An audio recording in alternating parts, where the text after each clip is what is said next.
Alors bonjour tout le monde. Ceci va être une deuxième partie ou bien l'une des parties des formations que je suis en train de préparer pour la conception des routes.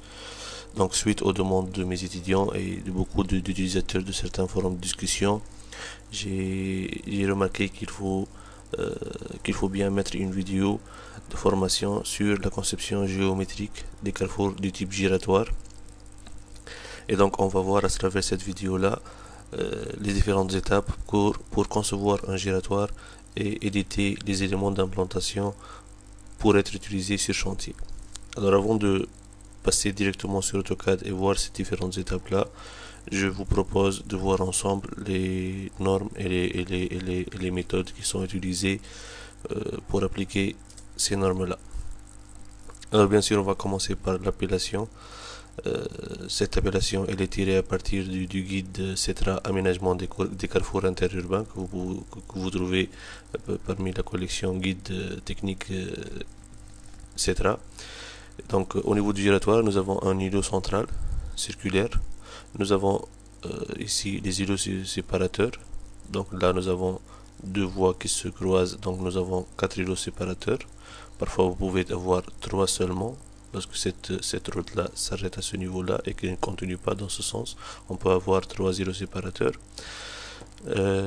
Au niveau de la peinture, hein, donc on va axer notre discussion, axer notre formation sur la peinture. Donc vous avez le rayon du giratoire RG, c'est-à-dire que c'est le rayon intérieur plus la largeur de l'anneau.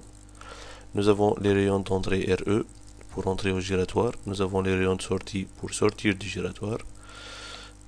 Nous avons les voies d'entrée et les voies de sortie qui doivent être normalisées et la valeur doit être mentionnée.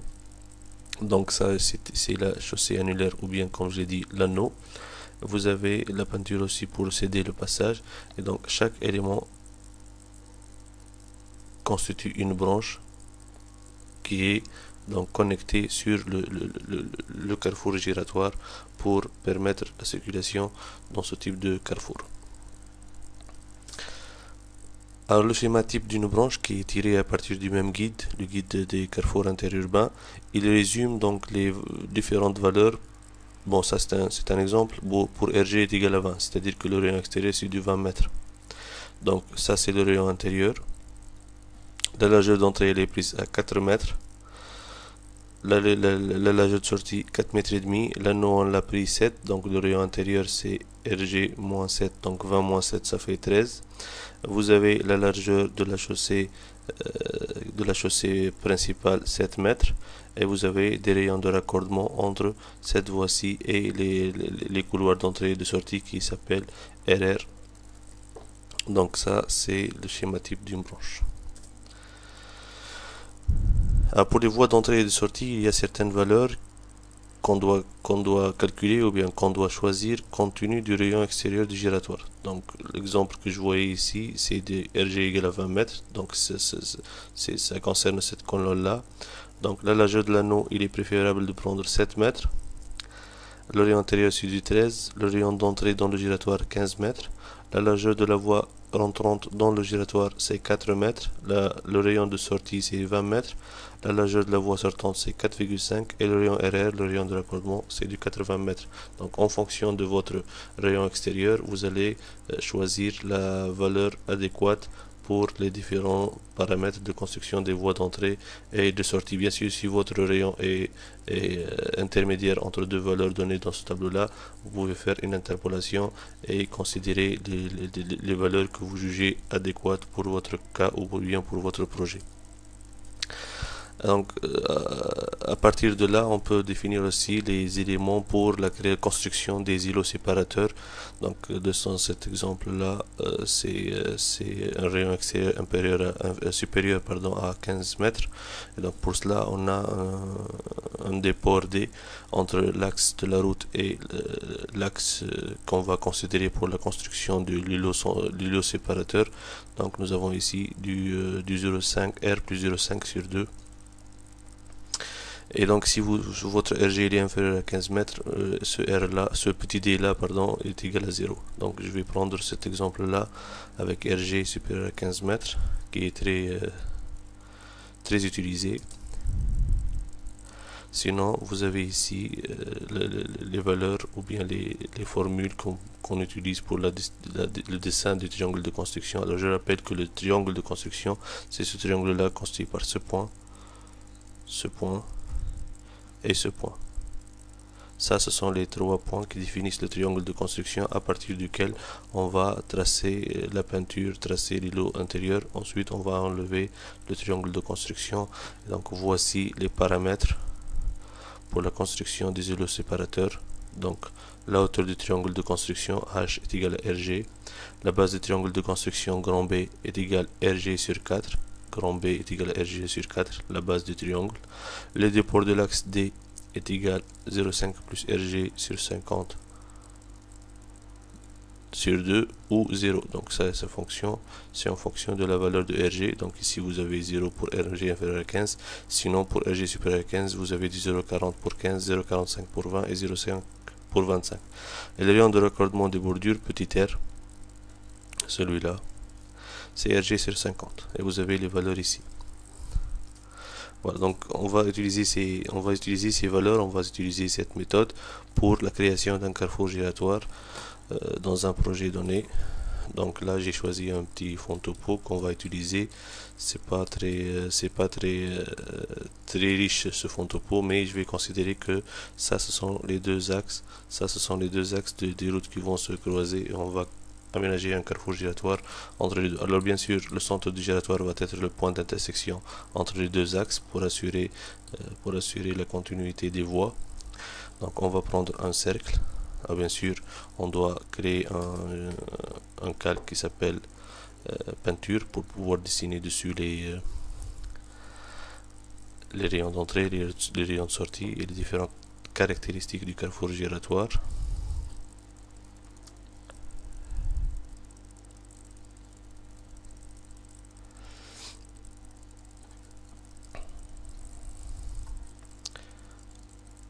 Alors, je crois que j'ai déjà créé signalisation horizontale. Voilà. Bien, signalisation routière, je vais prendre ça comme étant le calque courant.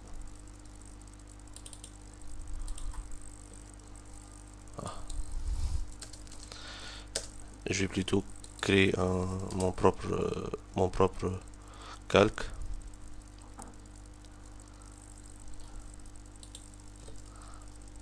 Peinture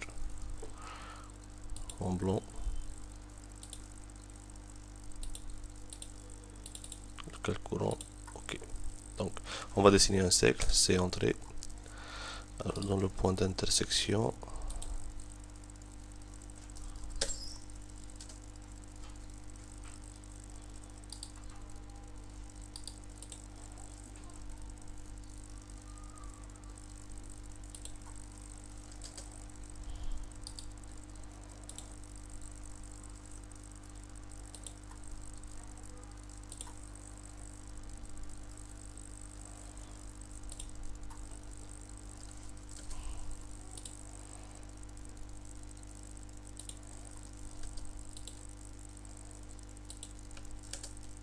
Vous m'excusez parce que là l'axe il est dessiné en 3D, donc j'ai dû faire une croix pour matérialiser l'axe.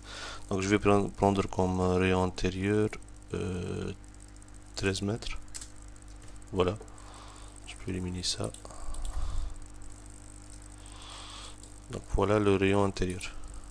Donc la largeur de l'anneau, je vais prendre une largeur, donc RG ça sera 20, donc je vais prendre un anneau de 7.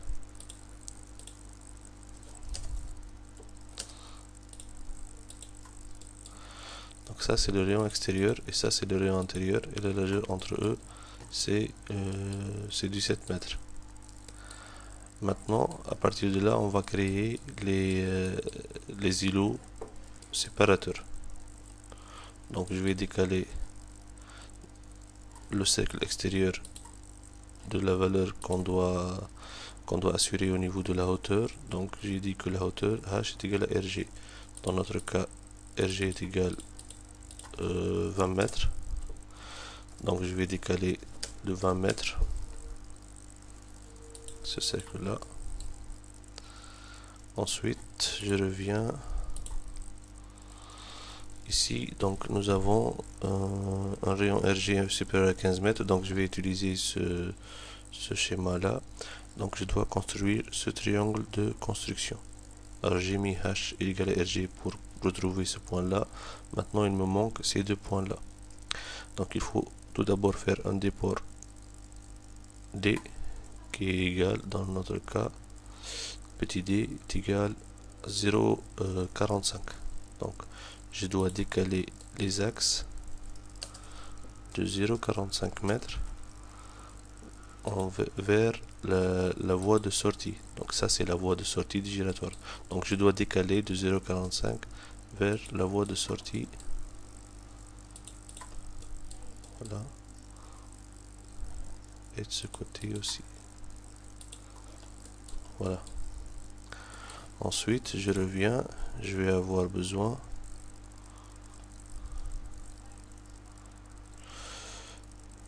donc j'ai ici, à partir de la dérive que j'ai créée, RG sur 16. Donc, je vous rappelle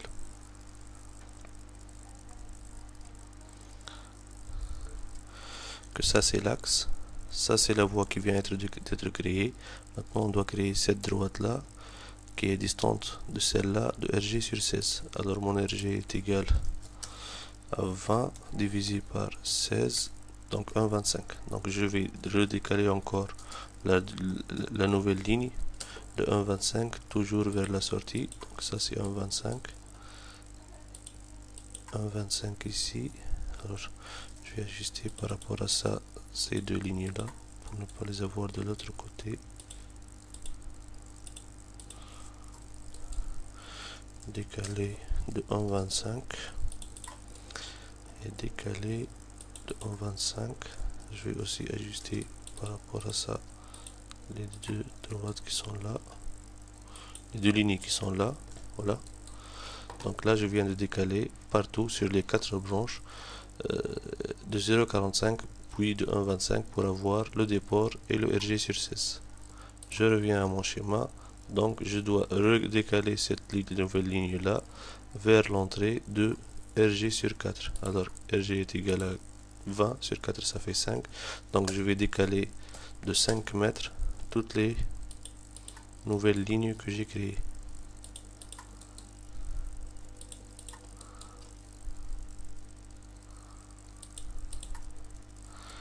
Voilà, maintenant je peux tracer les triangles de construction. Alors ligne entre ce point et ce point, une autre ligne entre ce point là et ce point là. Remarquez le déport, donc ça c'est l'axe de la route, et donc je dois mettre le point à un déport donné comme c'est mentionné ici. Vous voyez, ce point là il n'est pas situé sur l'axe, donc on doit le mettre à petit d par rapport à l'axe.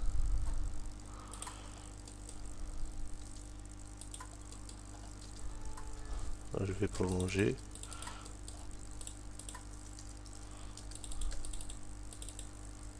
Donc une nouvelle ligne.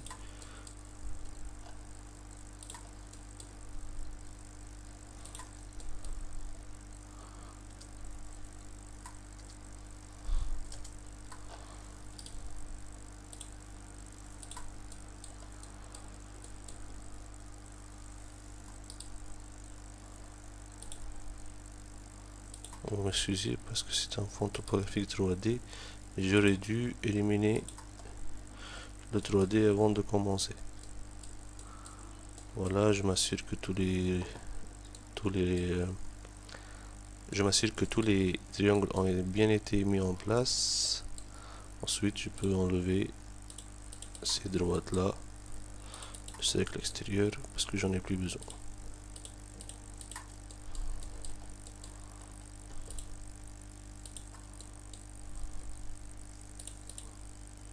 faites attention à ne pas éliminer l'axe en plan.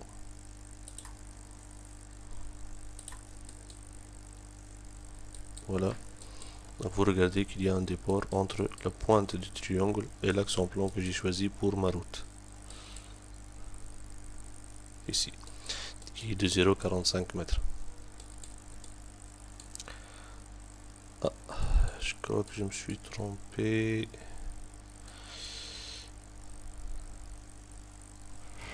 Je me suis trompé, effectivement, quant à la construction de quelques triangles. Alors, je vais remettre ces points-là.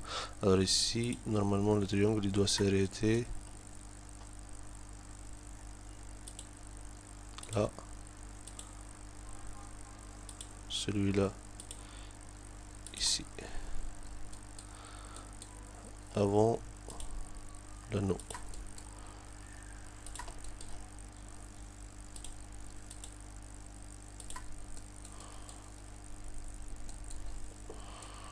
Voilà.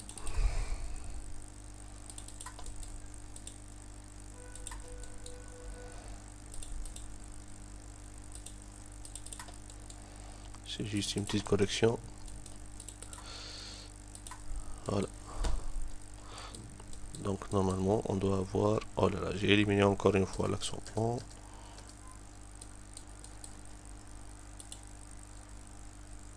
Moi je dois éliminer ça. Voilà.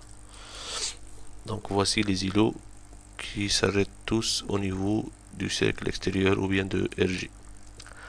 Maintenant on va dessiner les couloirs d'entrée et de sortie. Donc j'ai dit que nous avons un RG de 20. Donc la largeur de la voie entrante c'est du 4 mètres, la largeur de la voie sortante est de 4,5 mètres. Donc je reviens à AutoCAD. Donc là c'est une voie entrante, je vais décaler de 4. Là aussi, pareil ici et ici. Ça ce sont les couloirs d'entrée au giratoire. Maintenant on va dessiner la sortie qui est de 4,5 mètres. Donc décaler de 4,5 cette ligne là, celle-ci pour ce triangle et pour ce triangle. Voilà, je viens donc de dessiner les couloirs d'entrée et de sortie 4 mètres et 4,5 mètres respectivement. Ensuite on va dessiner les rayons d'entrée et les rayons de sortie. Donc je reviens à mon tableau. Le rayon d'entrée c'est du 15 mètres, le rayon de sortie c'est du 20 mètres. Donc je vais dessiner un cercle à partir de tangente, tangente, rayon. La première tangente ce sera ça, la deuxième le cercle et le rayon d'entrée c'est 15. Ensuite je vais ajuster par rapport à ces deux-là le cercle que je viens de dessiner et ajuster par rapport à ça cette droite.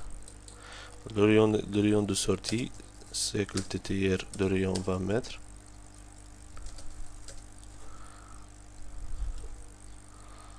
Entre ce cercle et cette droite de rayon 20 mètres. Voilà. Ensuite, je vais faire ajuster par rapport aux différents éléments.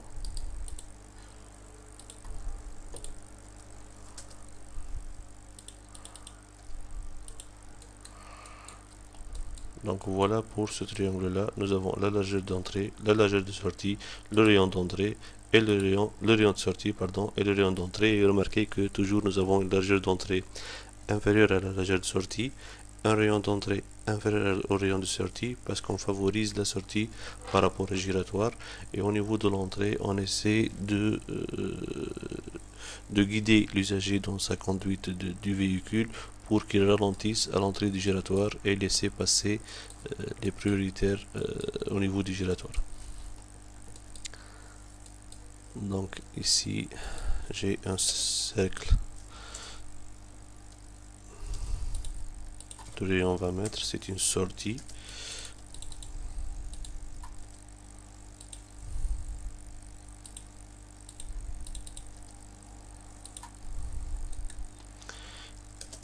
Ici j'ai du 15 mètres.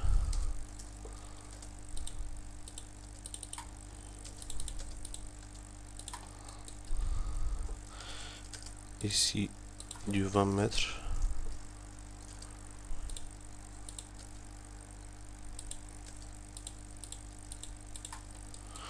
Et remarquez maintenant, si je fais ce cercle là, je vais avoir un chevauchement entre les deux cercles. Je peux pas tolérer ça, donc vous remarquez que je vais avoir quelque chose comme ça.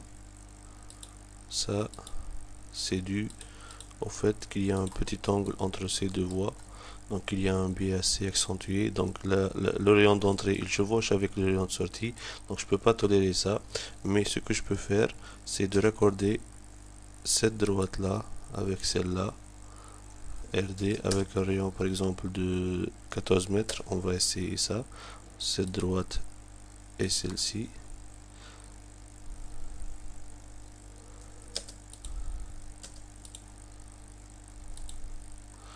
14 mètres c'est trop. Je vais raccorder avec du 10 mètres.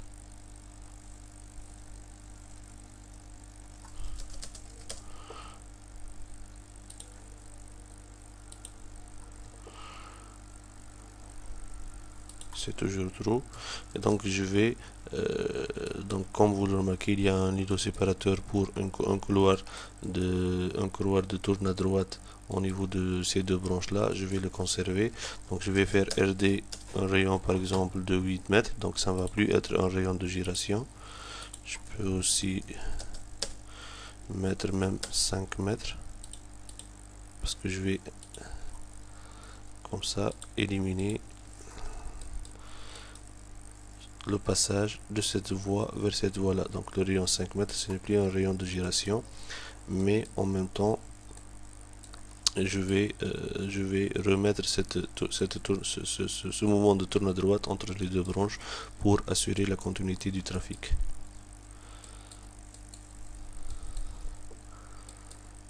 Même chose ici. Alors là le rayon il est tellement petit, donc je vais mettre par exemple 10. Je vais l'agrandir un peu, 12. Là par contre je peux pas faire un tourne à droite parce que je suis limité par cette construction là. Je vais mettre le 15 mètres pour entrée sortie, et voilà.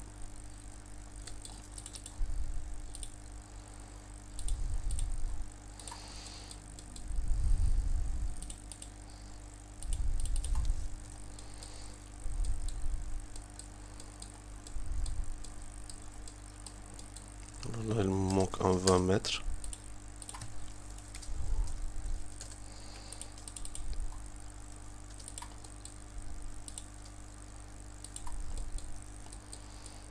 Voilà.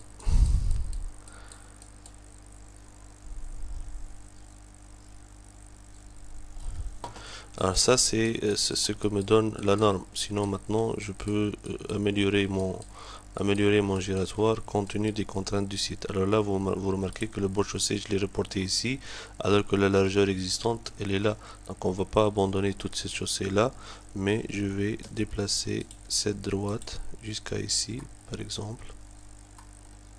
Donc je vais avoir une largeur supérieure à 5 mètres pour la largeur d'entrée. Et je vais remettre le cercle de 15 mètres ici. Donc je vais prolonger sur ce cercle cette droite. Je vais ajuster ces deux là.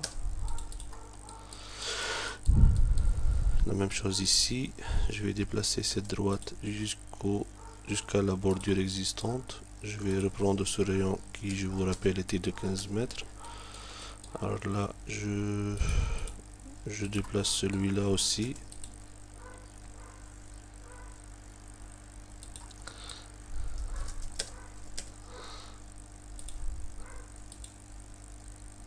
mètres ça devient trop. Je vais mettre du 12 parce que l'existence je crois que c'est du 12, encore moins.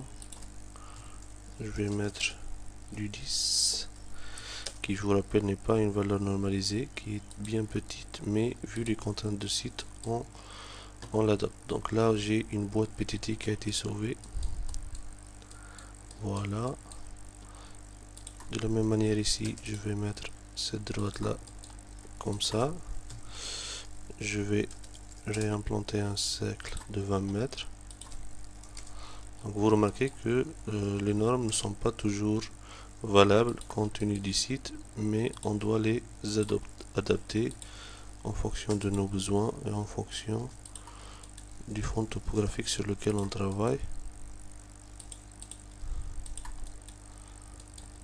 Ensuite, de la même manière ici, je vais déplacer cette droite là jusqu'à ici, celle-là ici.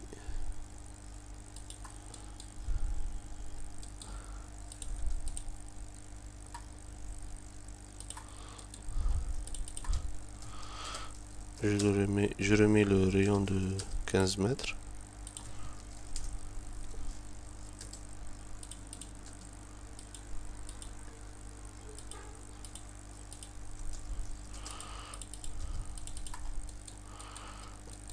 Là, je vais reprendre ce rayon là pour ne pas faire de décaissement ni de la perte de la chaussée.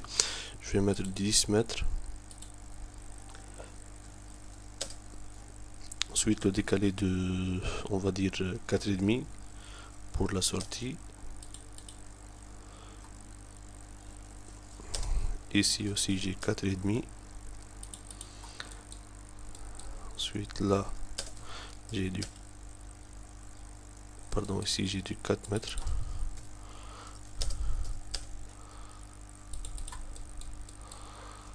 Là j'ai du 4,5 pour sortie.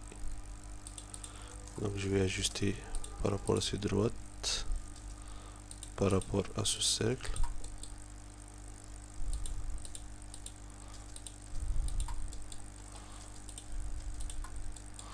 Donc là je reprends cet îlot séparateur qui va assurer la tourne à droite et l'entrée ou sortie au giratoire. Donc voilà, j'ai changé certains paramètres, il me reste juste celui-là.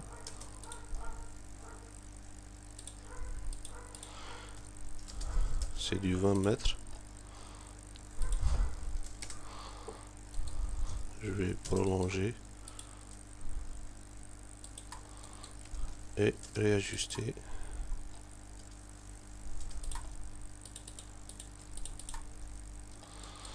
Voilà.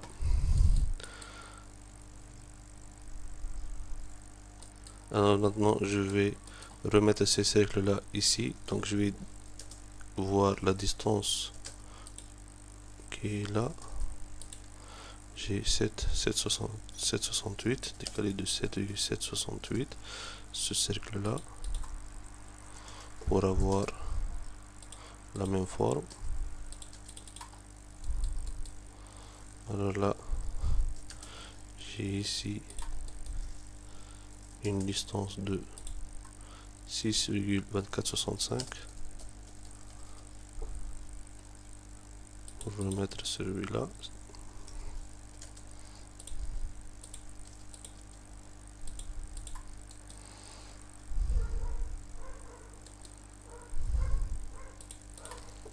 Là par contre j'ai du 7,6896.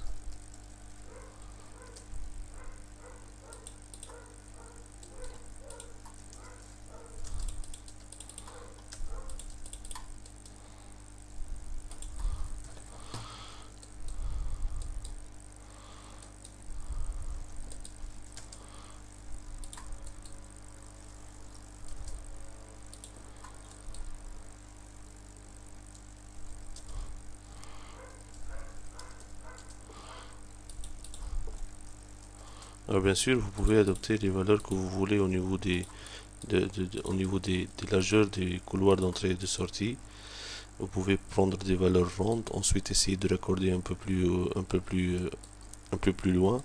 Mais dans mon cas, j'ai pas vraiment le choix, donc je suis en train de suivre ce qui est existant au niveau des largeurs.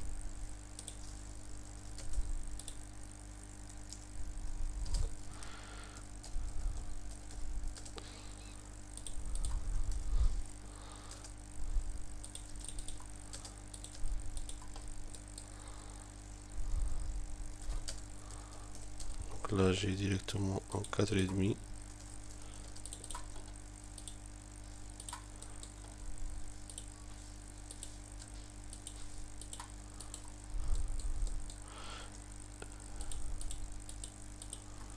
J'ai ici un 4 mètres.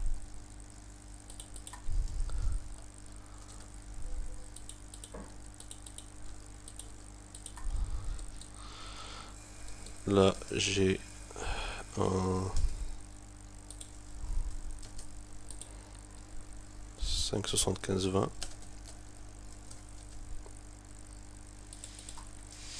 Donc je vais ajuster par rapport à ce cercle. Voilà, je les ai ramenés tous ici. Maintenant le RR, je vais l'implanter, c'est du 80 mètres. Je vous rappelle que le RR, c'est ce rayon de raccordement. Donc j'ai dans mon cas 80 mètres.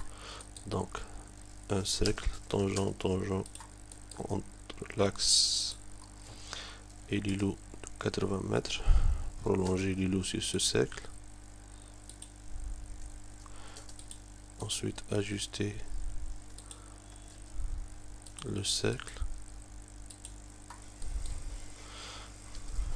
De la même manière de l'autre côté.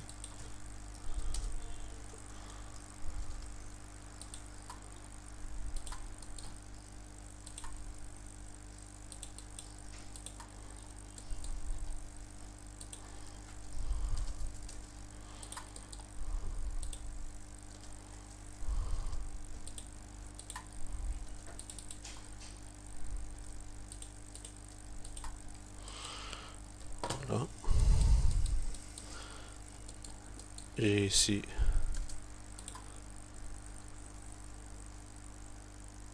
une ligne qui représente la chaussée existante. Je raccorde avec un 80 mètres.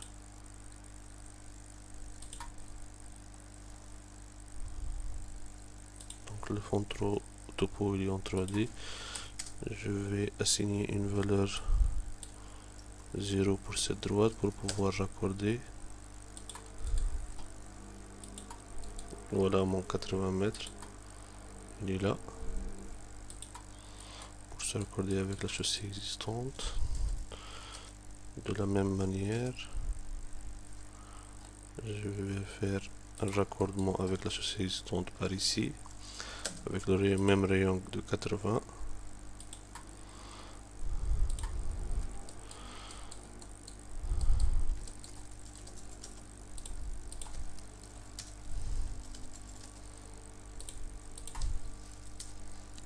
Je vais ajuster, ou bien je vais prolonger cette droite sur ce cercle pour justement ajuster le cercle.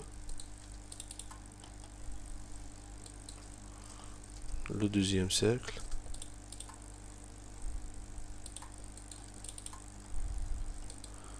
Ensuite, ce segment de l'îlot séparateur.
un rayon 80 entre ces deux droites. Et ça, normalement, ça fait l'affaire. Juste un autre ici.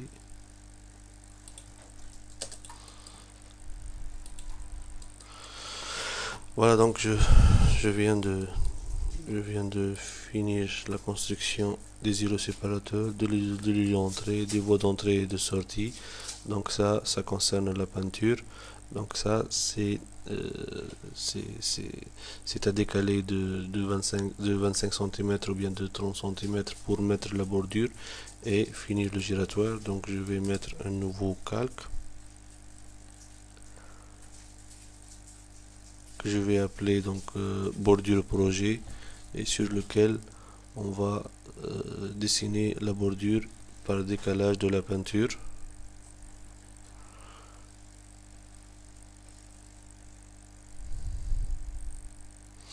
Donc un nouveau calque, bordure projet de couleur bleue. Ok. Et maintenant, je vais décaler de 25 cm la peinture que je viens de dessiner pour avoir cette bordure.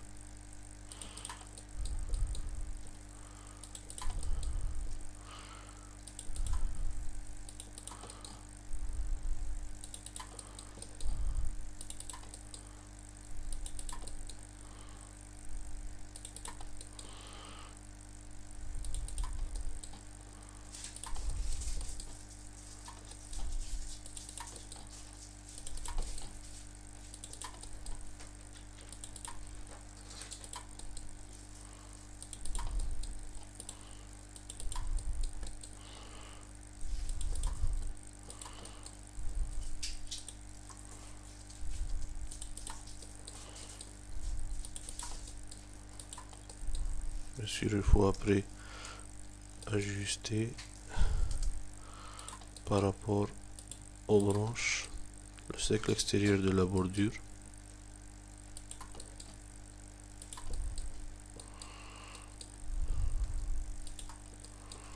Des deux côtés.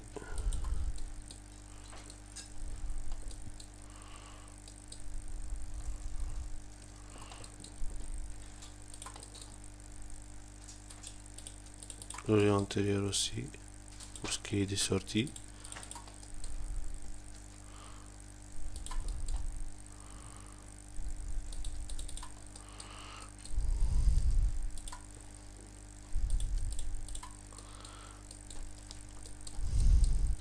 Alors là, la bordure, je vais la mettre dans le calque bordure,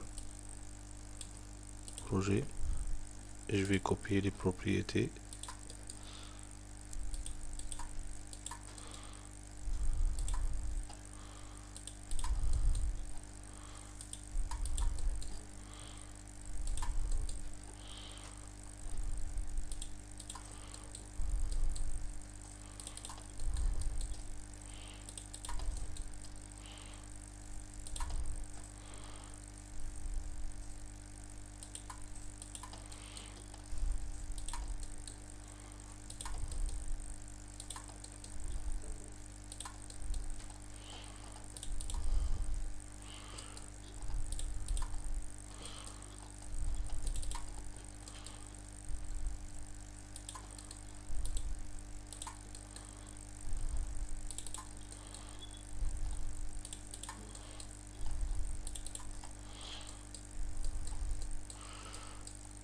Maintenant, je vais faire le même décalage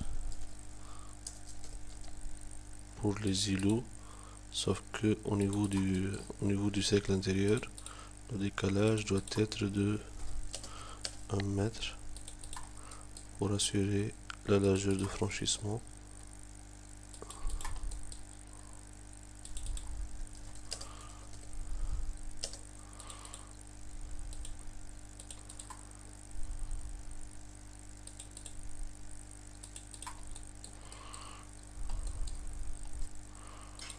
Pour tous les îlots.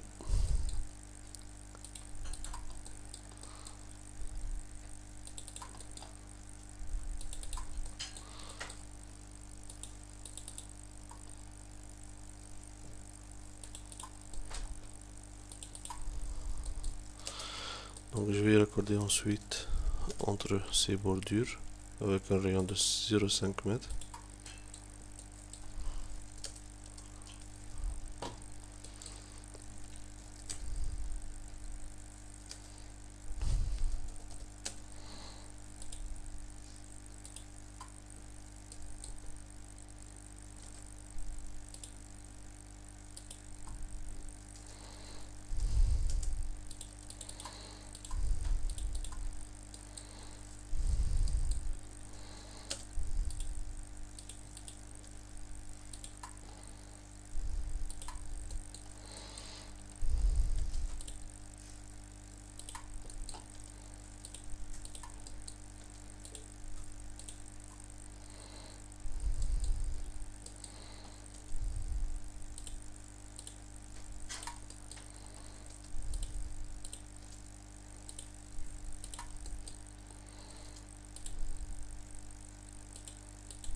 Ensuite, je vais les mettre au niveau du calque bordure projet.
Voilà donc mon giratoire que j'ai dessiné. Donc il me manque juste la bordure au niveau du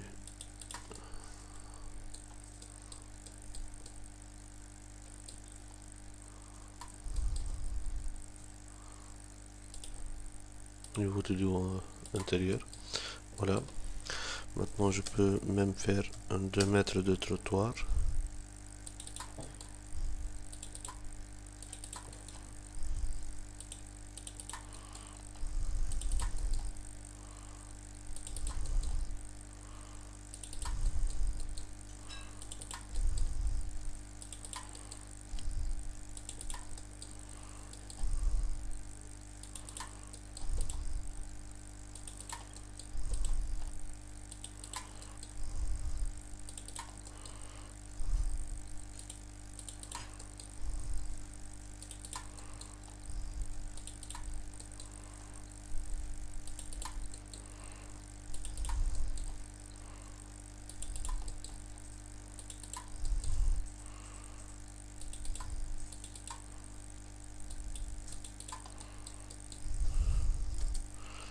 Vous pouvez bien sûr les hachurer pour montrer que c'est du pavé.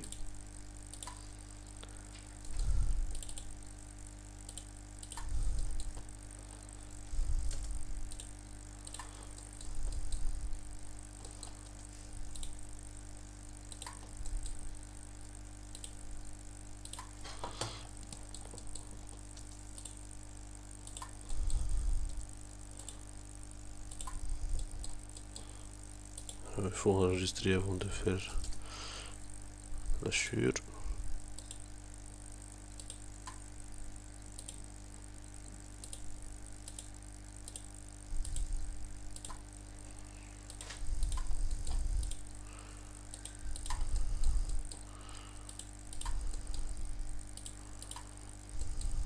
Voilà. Je peux choisir un type de hachure qui ressemble un peu avec une échelle donnée. C'est trop petit, c'est trop grand plutôt.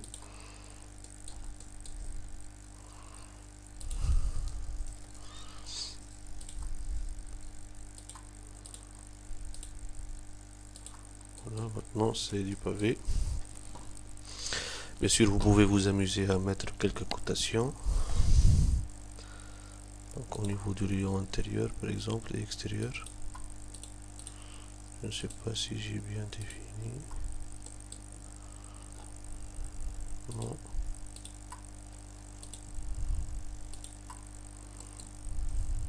Bien sûr, vous pouvez définir la cotation que vous voulez avec la hauteur de texte que vous voulez pour assurer une bonne visibilité de votre cotation. Bon, dans mon cas,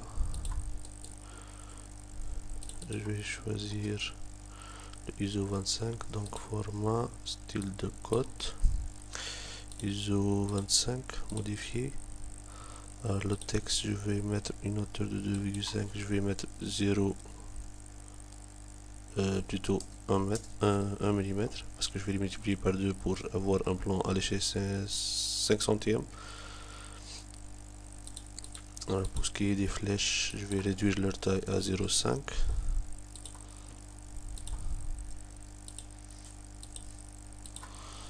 L'écriture ne me plaît pas beaucoup, je vais la modifier.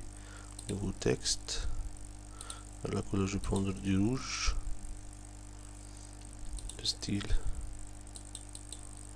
je vais mettre un autre style.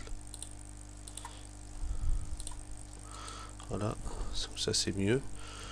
Maintenant, je peux coter le rayon intérieur. La largeur de l'anneau, bien sûr toujours sur la peinture.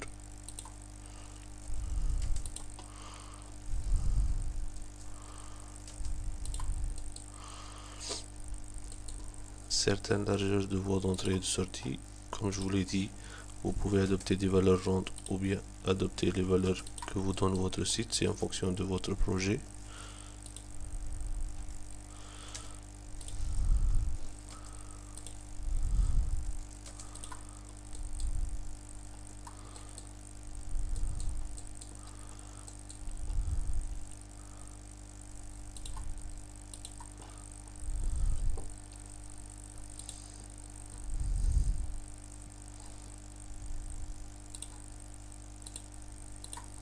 Voilà. Donc vous pouvez mettre les cotations et les valeurs de rayon que vous voulez n'importe où sur votre plan, mais ce qui est le plus important maintenant, c'est qu'au niveau du chantier, on va avoir besoin des coordonnées des points, des coordonnées de quelques points de la bordure pour pouvoir l'implanter sur terrain. Alors pour cela, on va prendre une polyligne PO. Donc on va prendre quelques points de la bordure.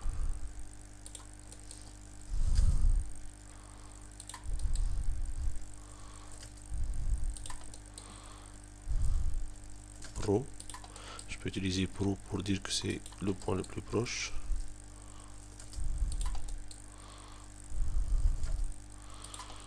Donc cette polyligne là, elle a pour rôle de rassembler un maximum de points sur mon projet pour pouvoir l'implanter sur terrain et voir ce que ça peut donner comme résultat. Donc une polyligne qui sera en 2D et qui va rassembler un max de points sur le projet. Donc tous ces points là seront donnés sous forme d'un tableau avec numérotation sur le plan et sur le tableau pour que le conducteur de travaux puisse mettre le giratoire en place.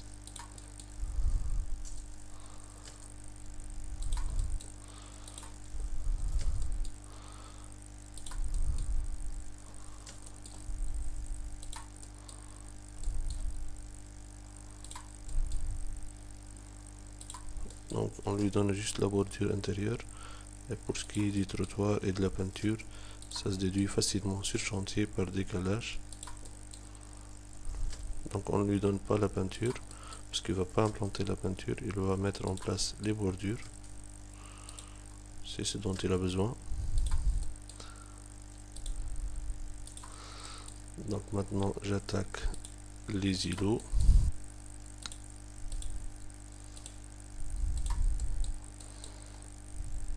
Donc je prends les points particuliers. Je peux ajouter quelques points pour aider.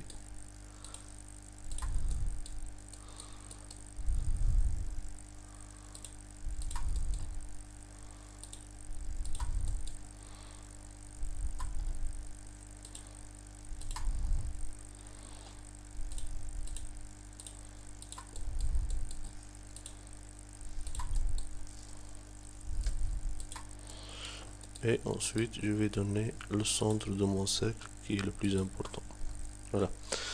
Je fais échappe. Donc là, quand je clique sur la polyligne, tout ce qui est en bleu, ce sont les points qui vont être matérialisés.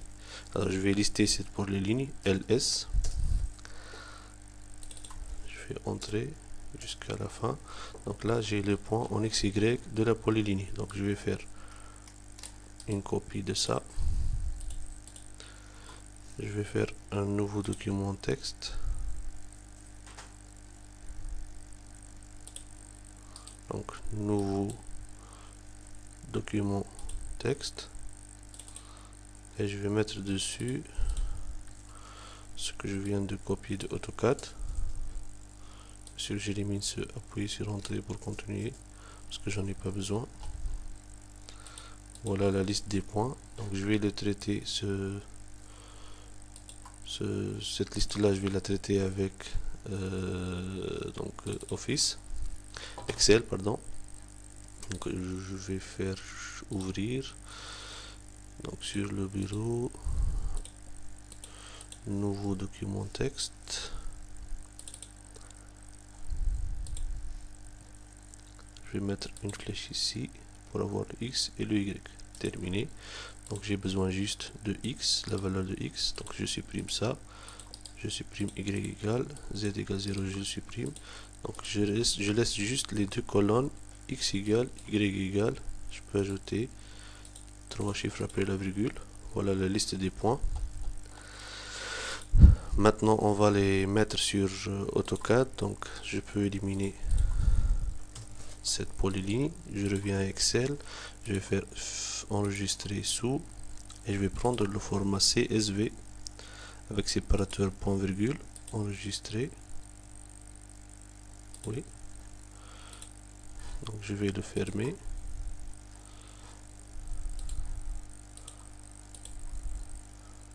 Je vais le retrouver sur le bureau.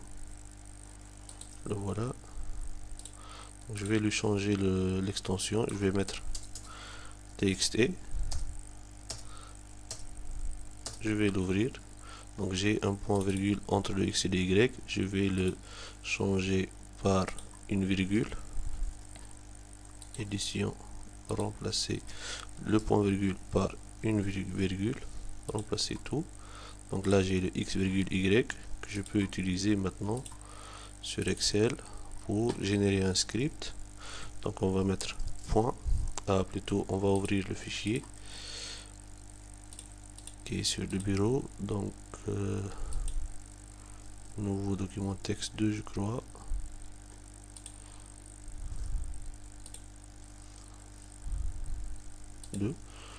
Ouvrir. Je vais faire suivant. Je vais mettre X et Y dans la même colonne. Colonne A. Ensuite, je vais jeter ici le mot point sur tous les points. Je vais faire enregistrer sous avec tabulation en texte. Donc, point enregistrer. Oui. Je vais le fermer. Je vais ouvrir je vais remplacer l'extension de ce fichier que je viens de créer avec l'extension SCR, c'est-à-dire script.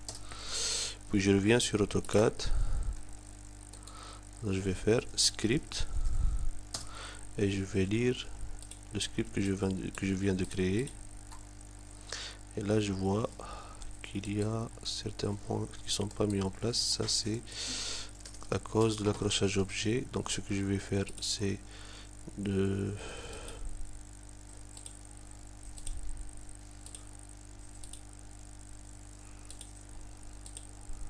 mettre juste les axes en plan.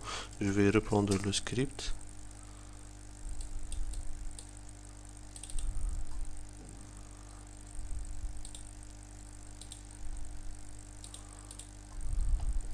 Voilà les points qui sont toujours pas à au bon emplacement.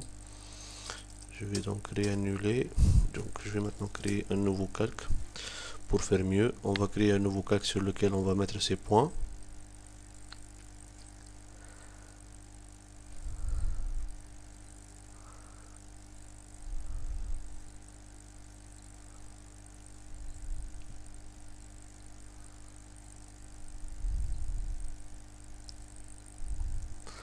On va l'appeler PTS giratoire comme calque courant.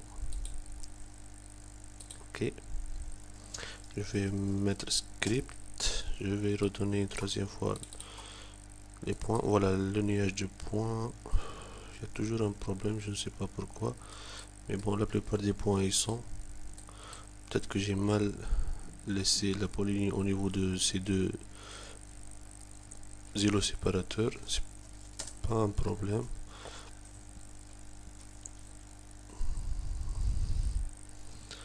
Je vais réouvrir les deux calques peinture et bordure.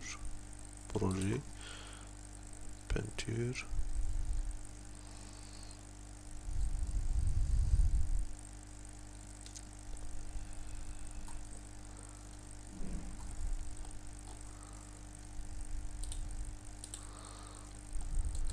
Voilà les points qui sont matérialisés sur le bord de la chaussée. Maintenant, je vais leur donner une numérotation.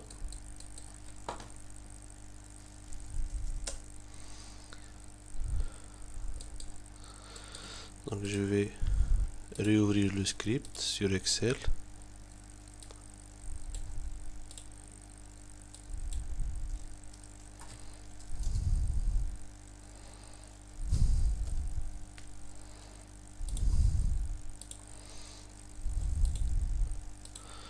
Maintenant, au lieu de mettre un point, je vais mettre du texte à l'emplacement donné. Alors le texte là, on va lui donner une hauteur de 2,5 mm partout. Une orientation de 0 degré. On va mettre 1, 2 jusqu'à la fin. Donc une numérotation de ces points là. Donc là, c'est un nouveau script que je vais réutiliser sur mon plan AutoCAD. Je reviens à AutoCAD. Alors je vais mettre script. Je donne le nouveau script que je viens de changer. Et là, j'ai une numérotation de tous mes points. Je vais les sélectionner, diminuer un peu la hauteur du texte. On va mettre 1,5. Voilà la numérotation. Bien sûr, je peux déplacer certains points pour ne pas avoir de chevauchement au niveau de l'écriture. Surtout à ce niveau-là, au niveau des îlots.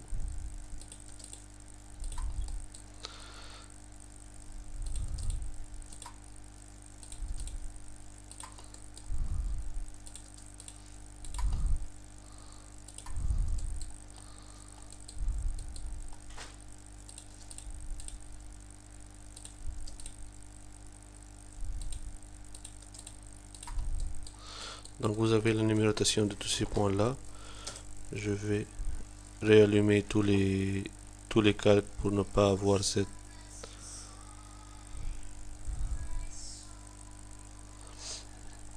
Ça bloque toujours au niveau de l'ouverture des calques, c'est normal. Parce que le fond topographique est assez volumineux. Donc remettre tous les calques en mode déverrouillé. Voilà. Donc vous avez le giratoire avec les points. Maintenant je vais passer au mode au mode espace papier. Je vais faire affichage fenêtre, une fenêtre. Je vais éditer mon plan sur un format on va dire A2. Donc je vais mettre 570 mm par 300, on va mettre 410 mm. Attendez, affichage fenêtre, une fenêtre, at 570 410. Je vais double-cliquer sur cette fenêtre pour entrer dedans. Je vais faire un zoom 2xp, c'est-à-dire l'échelle 5 centièmes. Je peux mettre 1 xp pour l'échelle millième. Ah, je vais mettre 4 xp 250e, ça marche, ok. Je vais faire rgt. Voilà, sur mon plan qui est au format A2, un format papier, donc 570 sur 410, les points que j'ai, et bien sûr, je peux prendre le script que j'ai utilisé pour le réouvrir sur Excel, donc .scr, terminé. Je vais le réouvrir pour mettre un séparateur entre X et Y.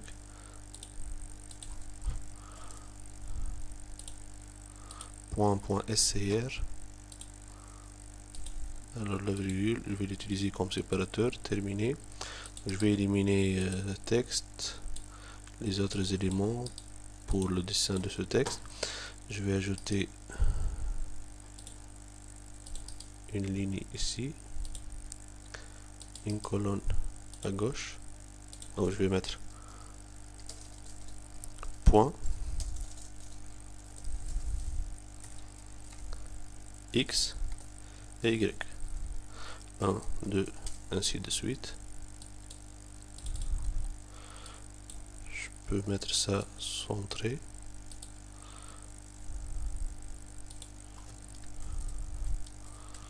Je peux l'encadrer sous forme de tableau avec une en-tête en gras. Et je vais l'enregistrer sous format maintenant Excel.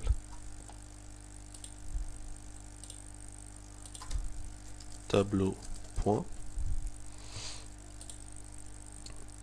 Je reviens sur AutoCAD. Je vais faire insertion d'objet OLE à partir d'un fichier sur le bureau. Donc tableau de points. Ok. Le tableau il est mis sur Excel. Je peux diminuer sa dimension, les dimensions pour le mettre sur mon plan. Juste à côté. Donc là, lorsque vous allez mettre bien sûr la cartouche sur laquelle vous allez mettre le nom de l'entreprise, le nom du concepteur, la date et ainsi de suite, le conducteur de travaux, il va in fine avoir un plan qui est bien détaillé avec les différentes largeurs, les différentes cotations et les points donnés en XY selon le système de coordonnées utilisé pour l'élaboration du fond topo. Alors je peux aussi réallumer le fond topo.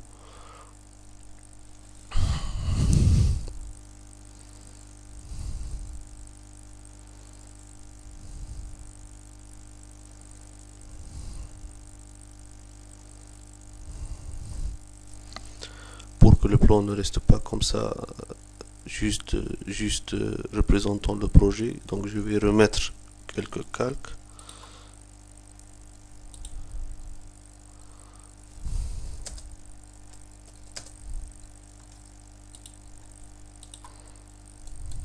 Concernant la topographie, donc on voit les îlots existants que j'ai grisés, certaines contraintes. Alors je ne sais pas pourquoi il n'y a pas